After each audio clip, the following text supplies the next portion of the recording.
Okay, so we go back to the screen.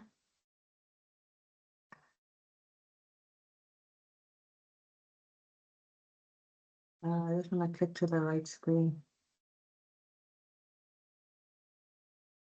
Okay, so today we are doing the land reform in South Africa.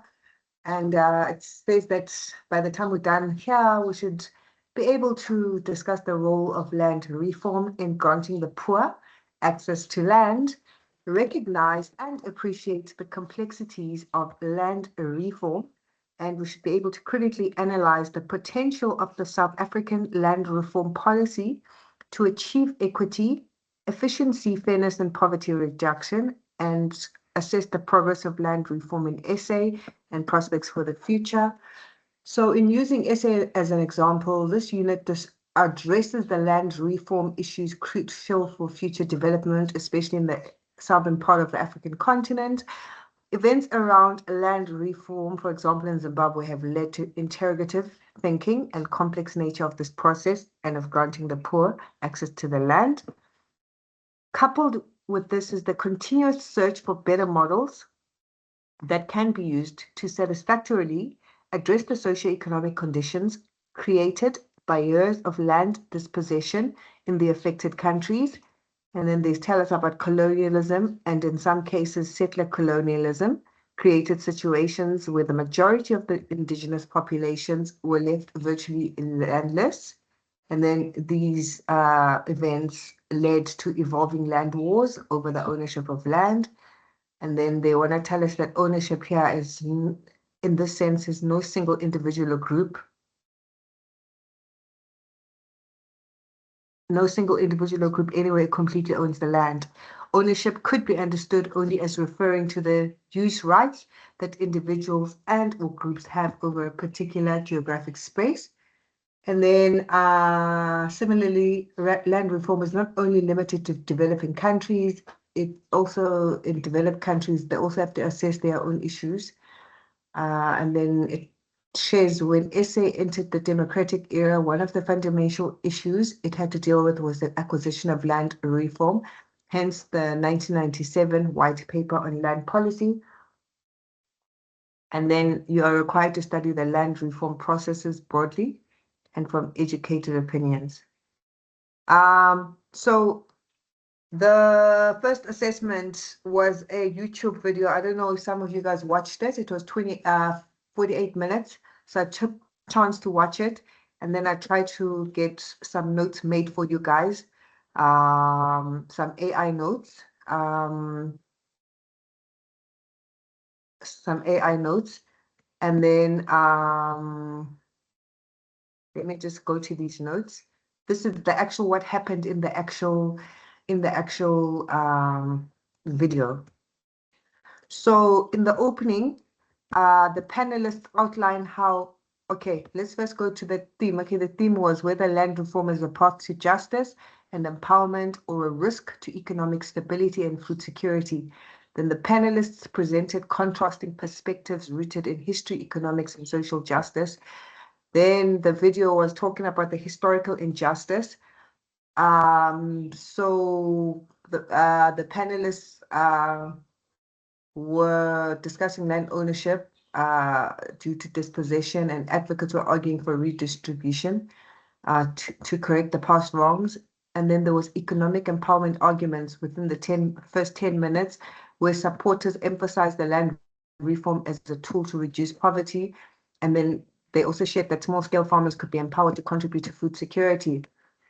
And the 21st minute, they were talking about productivity. And the critics warned that rapid redistribution risks lowered agricultural output. And there were examples that were mentioned where they say, the way you read here, it says poorly managed reforms led to declines in production. And then they spoke about investment and property rights. Business voices raised concerns about uncertainty, discouraging investments, emphasis on the need for clear legal frameworks. And then they spoke about the skills and resource gaps. Skeptics argued new landowners may lack training, capital, or equipment, and calls for support programs. So the takeaways from the debate with that, the debate balances justice and empowerment against economic stability and efficiency. Supporters see land reform as vital for equity and food security, while critics highlight risks of mismanagement, reduced poverty, and political misuse. And then within the video also, there was a guy, Professor Solms, who actually owns the Solms Delta wine in Franschhoek. And he did this experiment where workers were treated as co-owners under the government's 50-50 policy. They received a 45% share in the wine business. And unfortunately, the project did face financial difficulties. So within that, the workers were treated very well, by this farm that had tried to give 45% of its business to the workers. And Soam's idea was that the workers should not just be employees, but co-owners sharing in profits and decision-making. And then the challenges that were faced were the workers, despite millions invested, workers later complained of poor municipal services and questioned where the funds had gone, and the estate fell into debt and financial collapse, raising doubts about sustainability. And critics argued that while the idea was progressive, execution left workers vulnerable when the farm struggled. And then I'm going to close that. But Andile as well, within the debate, was going on about land as justice, not economics. He was saying that in the video that land reform is primarily about correcting historical dispossession and not just boosting productivity. And then Andile argued that land should be returned to the majority without compensation since it was taken unjustly. And then he rejected gradual or compensated redistribution, saying that these approaches protect existing elites and delay justice. So he had a lot of people on his neck, especially like the people that were more economically inclined, like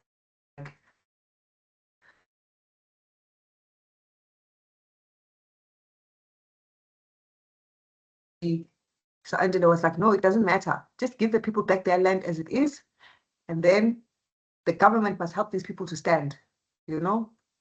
So in this, he was talking about the empowerment of the poor, that he emphasized that true reform must give land directly to dispossessed communities, not just create partnerships or partial ownership schemes.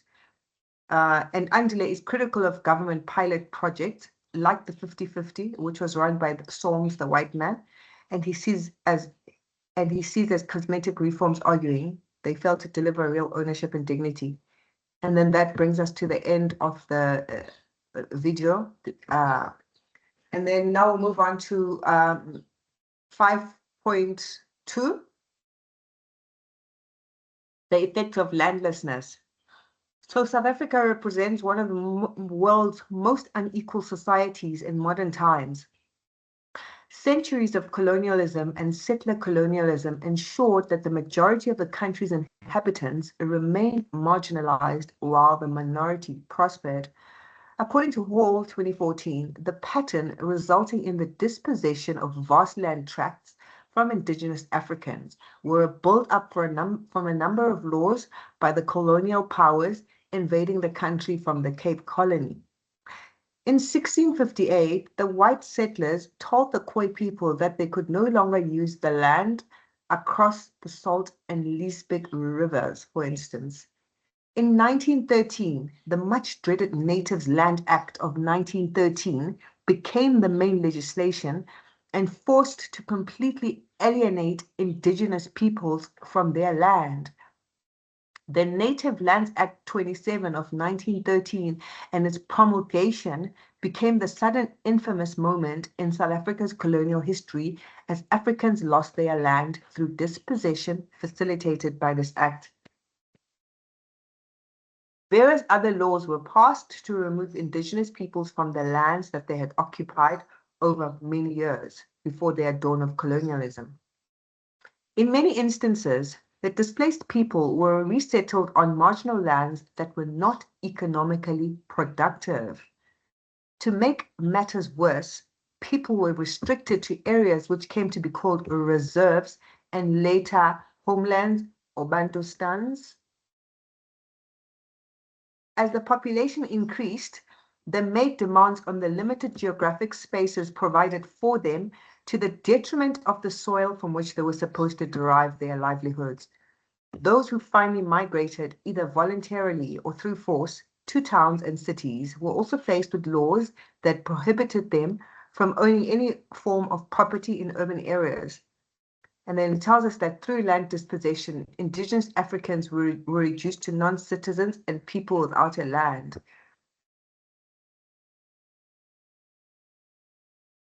And then self-assessment 2 tells us that we must read Hall 2014 and summarize the 4 legacies of the Natives Land Act 27 of 1913, which Hall presented in the article. So within this article, I'm just going to pick out like things that I found would help to enlarge your insight. There's a section on Sol Plaatje and the SANNC's opposition. Okay, this is before I answer this activity 5.2, I just want to quickly grab some information on Sol Plaatje. So this resistance was led by Sol Plaatje and the South African Native National Congress against the Native Lands Act of 1913. Plaatje was a mission-educated African elite who documented the act's devastating impact on Black South Africans, highlighting the dispossession, forced removals, and exploitation of vulnerable individuals.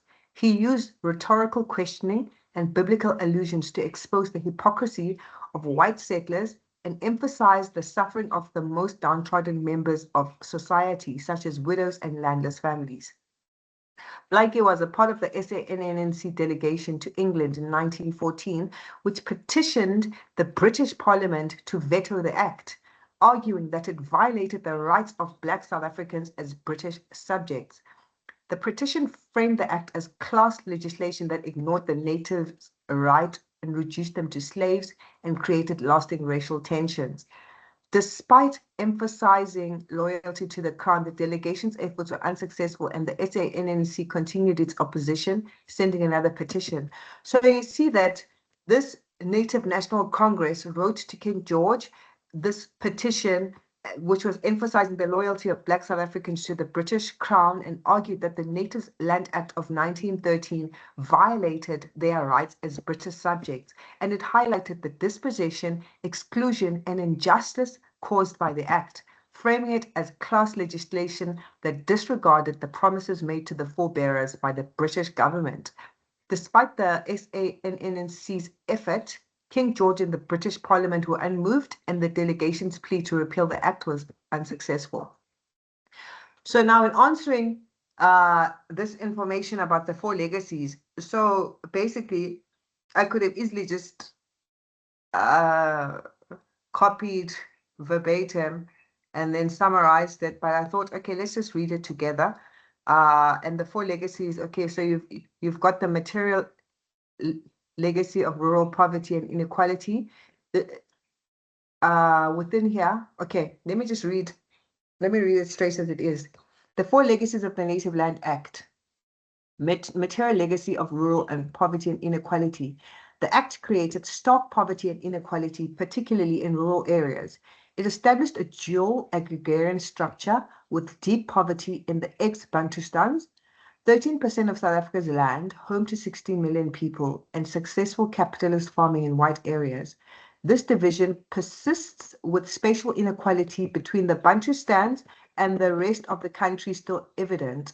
Land reform has made little progress, with only 6.5% of commercial farmland transferred to Black South Africans since 1994, and redistribution efforts often benefiting elites rather than the rural poor.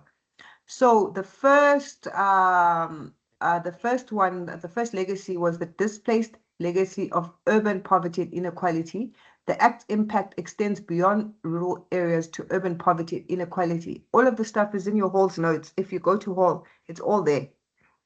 Migrant labor systems fueled wealth in cities, minded industries, while dispossession left many Black South Africans impoverished in urban areas.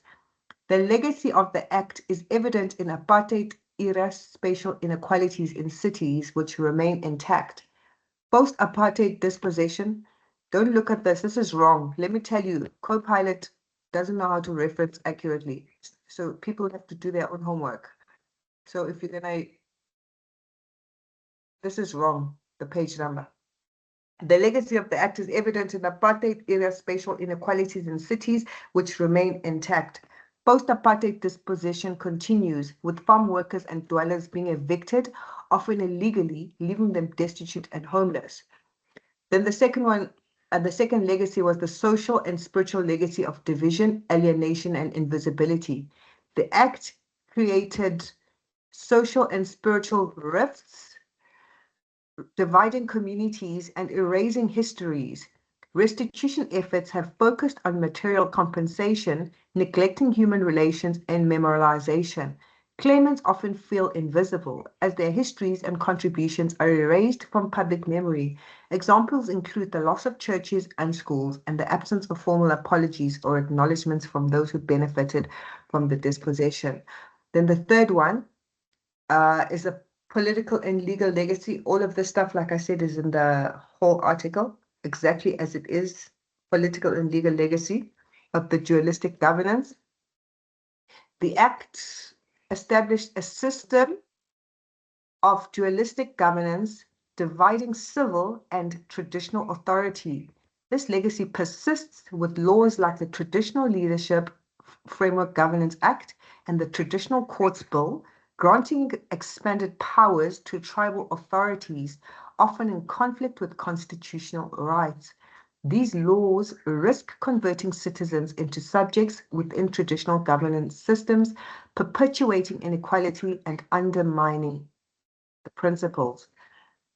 So I'm going to quickly call the acts out again. So the first act is material legacy of poverty and inequality. The second one, I'm just displaced legacy of urban poverty and inequality, social and spiritual legacy of division, alienation, and invisibility. Yeah, those are the four things, and the political and legacy of dualistic governance. Fine. So it's quite crucial for us to go through that whole article because it says a lot of stuff there that I find is very valid. It's just that I made the notes on a different document than this one. Critical perspectives on post-1994 land redistribution policy, development, and nature of the policy. While the post-apartheid government in South Africa has received accolades across the world for facilitating a progressive land reform program in South Africa, some remain critical of the program. They argue that these reforms have not led to the redistribution of land to dispossessed Africans, in particular those who remain landless even beyond apartheid. Weidman, or Weideman, 2004, is also one such critic of the program.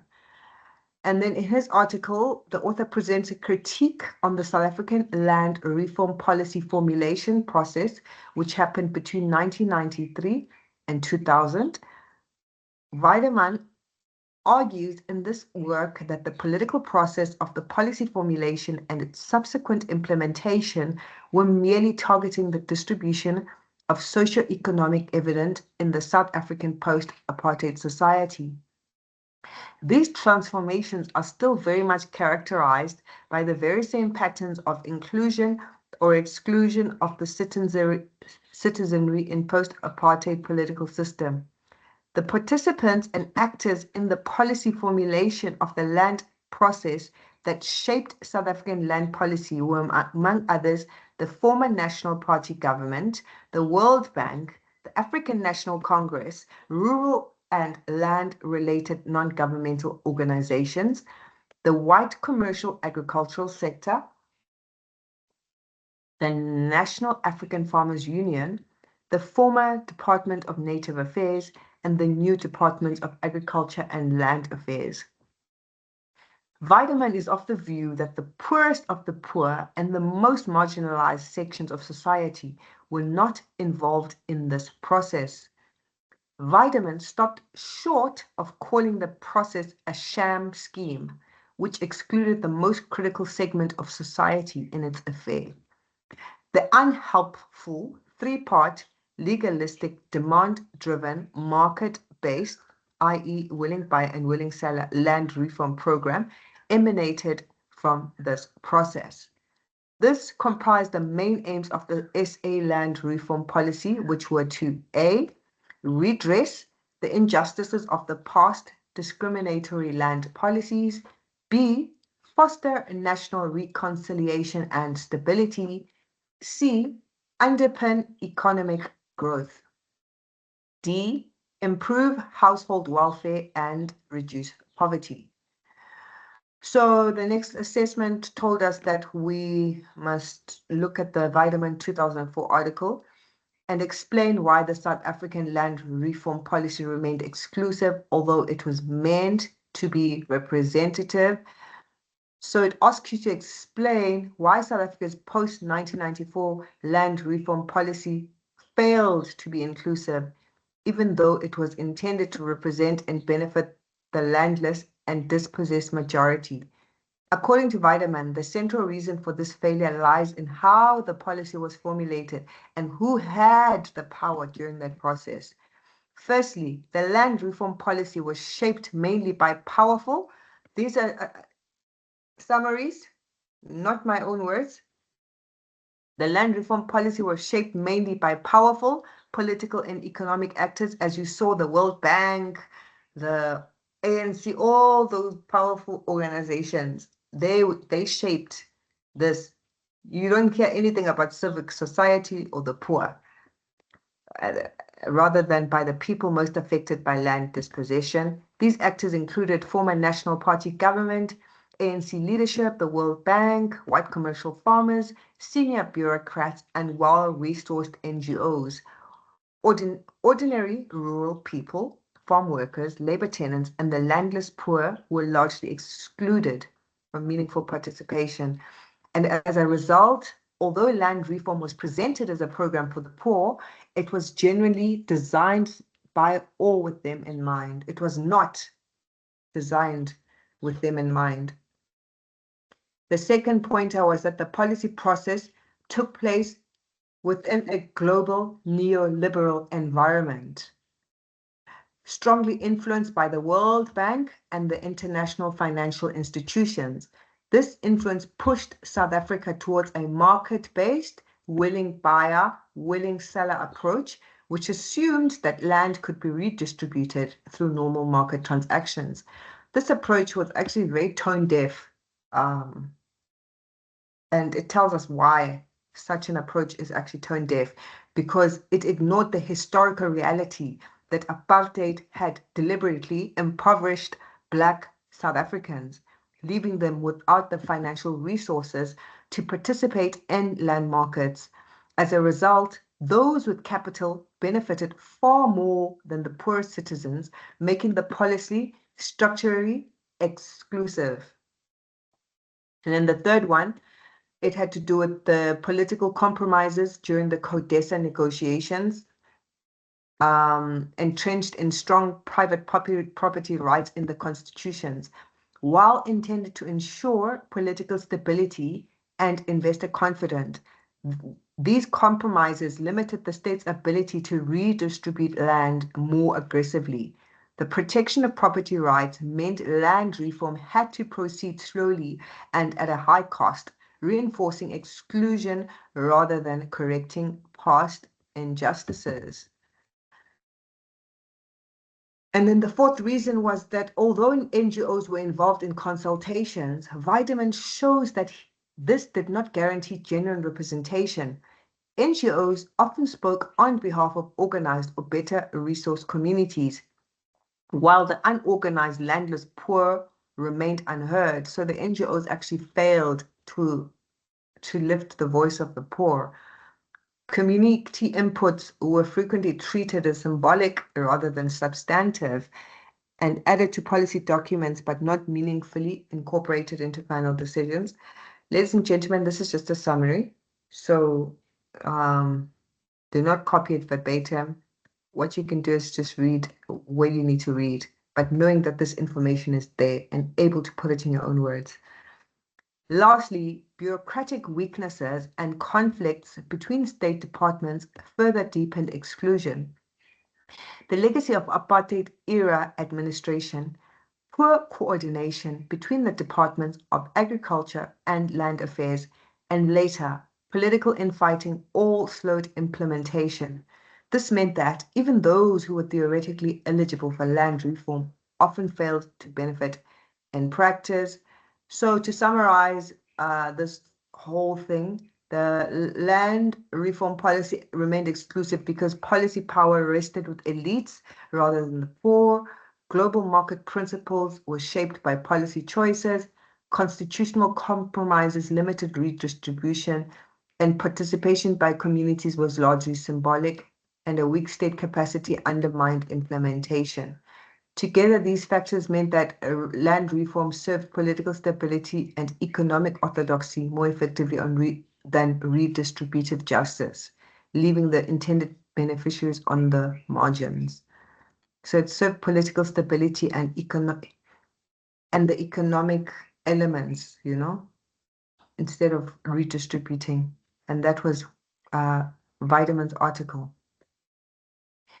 And then next, we move on to the nature of the South African land reform policy. By now, you should have some understanding of the complexities involved in land reform.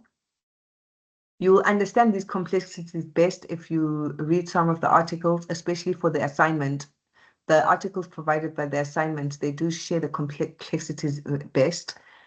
All those authors criticize, or let me say the ones I've read, they all criticize the land reform, and they point out their complexities and challenges. In an attempt to do justice to issues of land dispossession and at the same time refrain from harming those who are already in possession of such land, South Africa chose a path that tries to satisfy all parties. There's another critique. What is clear from the Weideman debate is that the South African land reform program was dead rubber from the outset. The author argues that as a result of the flawed policy process, South Africa emerged with a three-part, legalistic, demand-driven, market-based, i.e. willing buyer and willing seller land reform program, which has not assisted the intended cause of the post-apartheid state. And the self-assessment activity told us to read Weideman's 2004 and briefly list the three outcomes emerging from the South African land reform policy process and indicate if you agree or disagree with Weideman's perspective that the policy process was a failure. Okay, so okay, let's skip this because you're not gonna get it. It's just words. Okay. It doesn't list it nicely. It's listed randomly and fragmented and doesn't make sense. So the three outcomes emerging from the South African land reform policy process. So according to Weideman, these three outcomes were the creation of a three-part land program. So this three-part land program that they're talking about had to do with restitution, redistribution, and the tenure reform. Restitution addressed dispossession after 1913 through legal claims. Redistribution aimed to provide land to the poor through market mechanisms, and the tenure reform sought to secure land rights for farm dwellers and people in former homelands.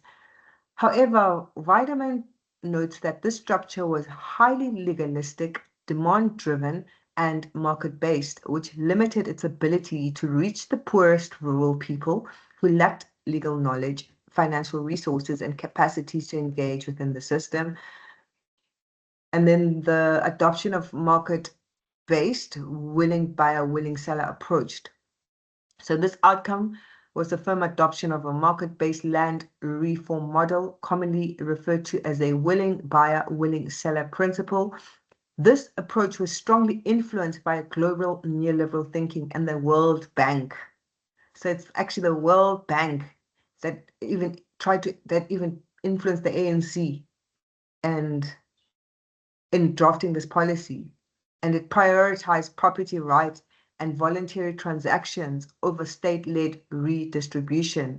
As a result, land redistribution became slow, expensive, and dependent on beneficiary contributions. According to Weideman, this model reproduced existing inequalities because historically dispossessed communities were expected to buy land in a market that apartheid had excluded them from economically. And then the third outcome was limited land redistribution combined with slow and ineffective implementation. And then it tells us that despite ambitious policy goals, less than 1% of agricultural land had been redistributed by the late 1990s. Bureaucratic weaknesses, conflicts between the Departments of Agriculture and Land Affairs, loss of institutional capacity, and poor coordination further undermined delivery. Weideman also highlighted that post-settlement support was inadequate, contributing to the failure of many land projects. And then you would have to now decide, do you agree that the policy process was a failure? This was just an example. It is not my voice. You have to come up with your own answer and substantiate it based on your own readings. So here, for example, it agrees with Weideman's assessment that the land reform policy process was a failure in relation to its stated objectives of equity, redress, and inclusion. Although the policy succeeded in creating formal legislative framework, it failed to transform the underlying structure of land ownership in SA. And then this exclusion of the exclusion of the poorest and most marginalized groups from policy formulation, combined with a market-driven approach and weak state capacity, meant that land reform prioritized political compromise and economic stability over redistributive justice. This is the second time it's telling us this. And as a result, the land reform program did not effectively address landlessness, rural poverty, or historical injustice. And then we move on to the next section of our study guide. This is the reality of land reform, failure and elite capture. It's asking us this, failure and elite capture, okay. In the years since 1994, there have been numerous initiatives in land reform and procedural, but painfully slow processing of claims. In 22 years, land reform has barely altered the agrarian structure of South Africa, and it has had only minor impact on the rural livelihoods.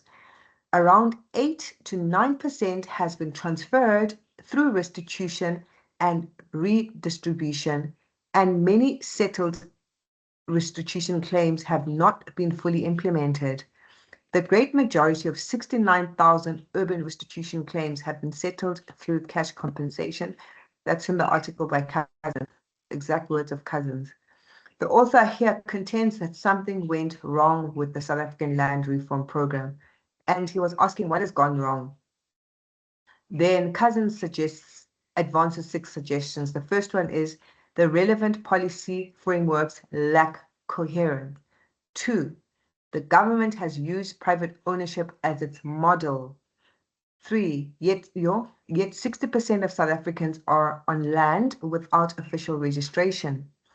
3, government has had other oversights, such as also prioritizing the large-scale commercial farm model and overlooking smallholders, treating the rural poor and smallholders as a single grouping, ignoring the informal sector, and ignoring peri-urban areas in land reform.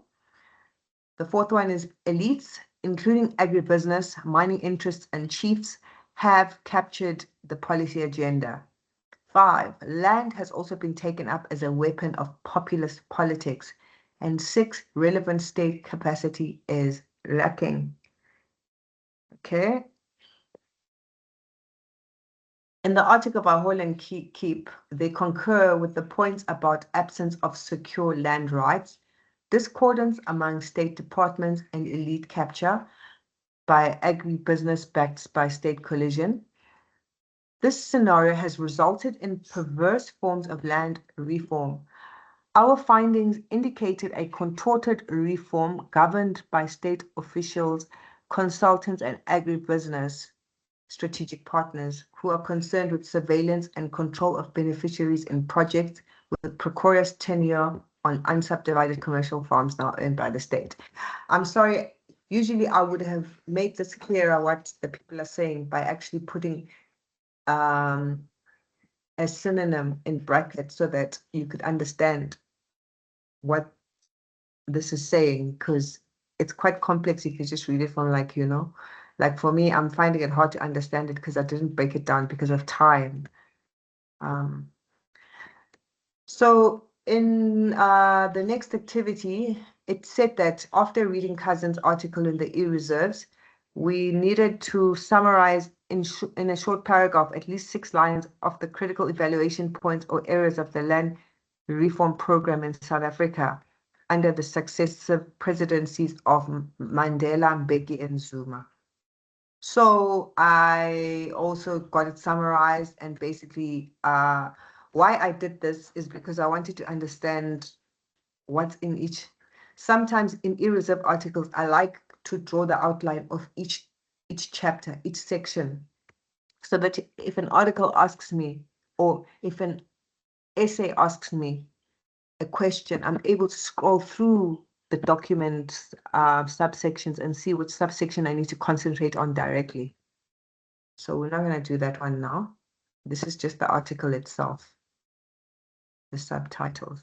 Okay, so under Mandela, land reform adopted a market-led, willing buyer, willing seller approach within a constitutional framework, permitting just and equitable compensation. But delivery was slow and targets were not met with weak post-settlement. And then early pilots hardened into policy. Large group projects were expected to run unitary commercial farms and agricultural supporters uncoupled from land policy, leaving smallholders without help. That's under the Mandela reform. And then under Mbeki, priorities shifted from meeting the needs of the poor. Remember, Mbeki was an economist, right? So this is his take. Priorities shifted from meeting the needs of the poor to servicing a group of aspirant Black commercial farmers, reinforcing large-scale models, barring subdivision, and keeping consultant-driven plans misaligned with beneficiary needs. And then he announced reforms of expropriation, proactive acquisition, which largely stalled restitution, sped up but faced budget or capacity limits, while tenure reform became an orphan program. Under Zuma, new schemes, it was a CRDP and the recap and 50-50 were elite-based, costly and poorly monitored, reopening restitution, risked swamping, unresolved claims, and inadequate funding. And overall, land reform has barely altered the agrarian structure, transferring only 8 to 9% of farmland with limited gains, failures rooted in incoherent policy, elite capture, and weak state capacity rather than constitutional constraints. Let me just see.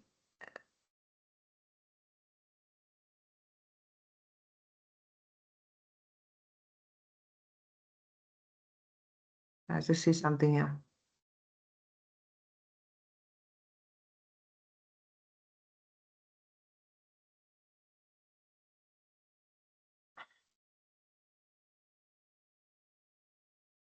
Okay. Is this a different question? Oh, no, it's not.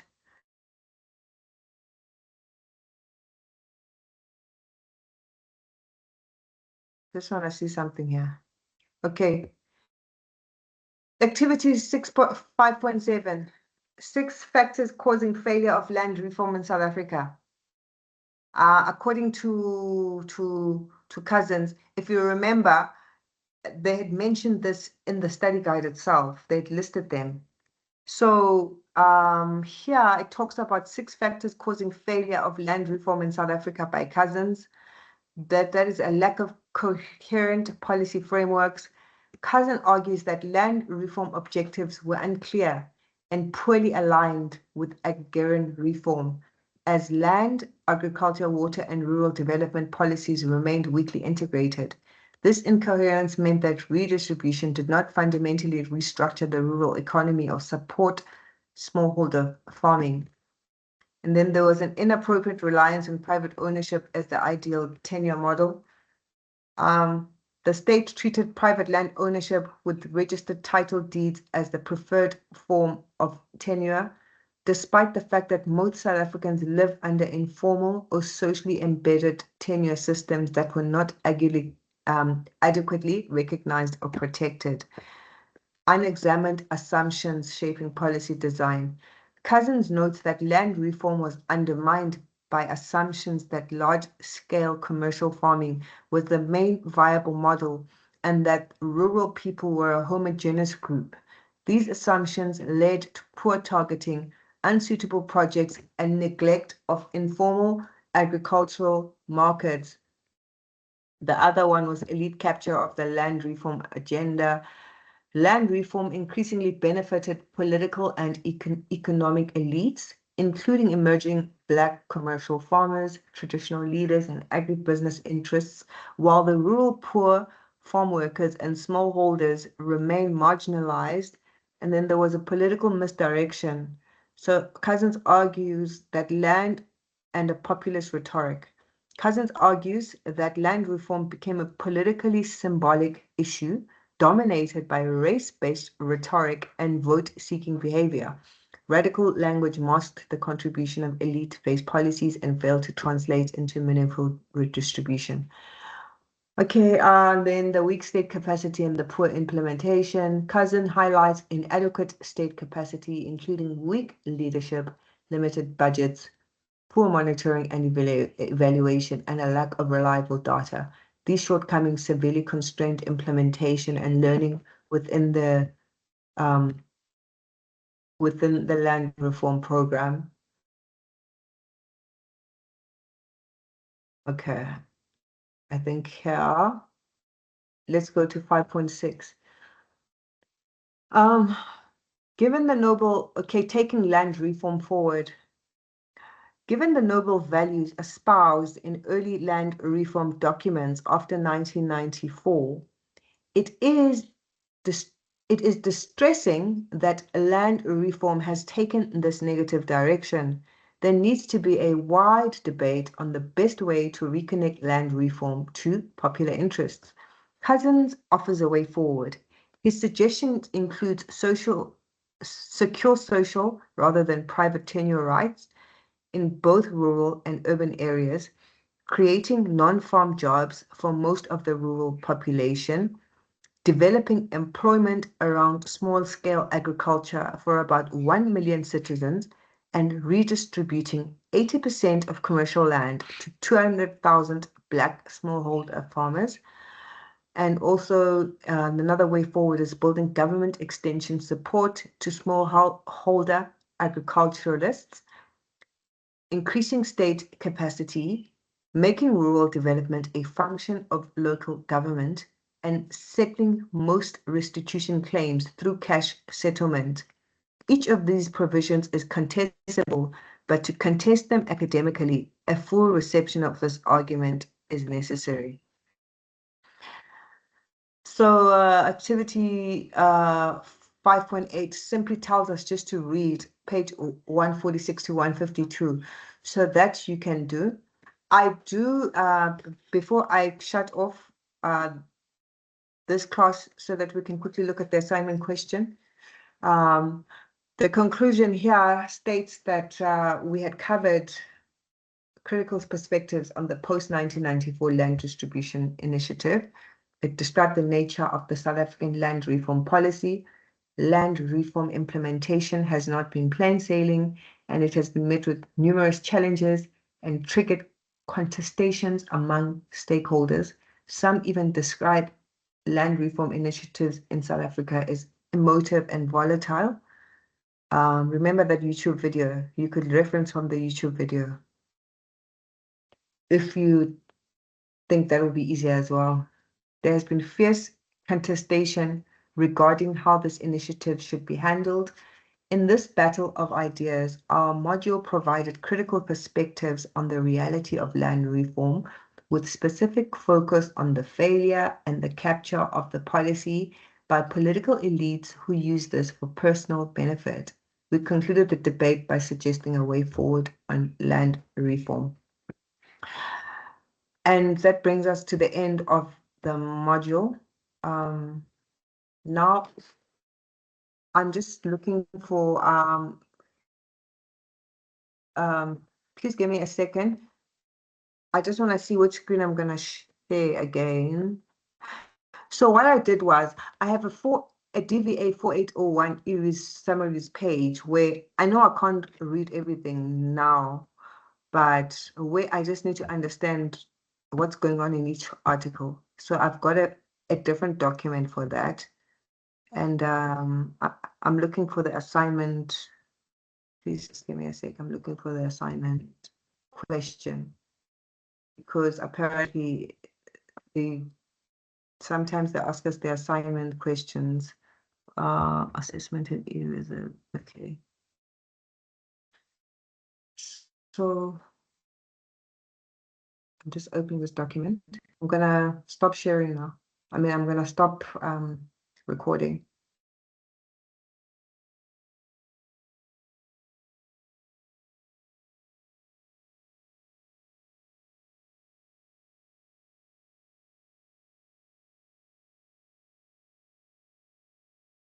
Okay, guys, sorry. Are you guys fine so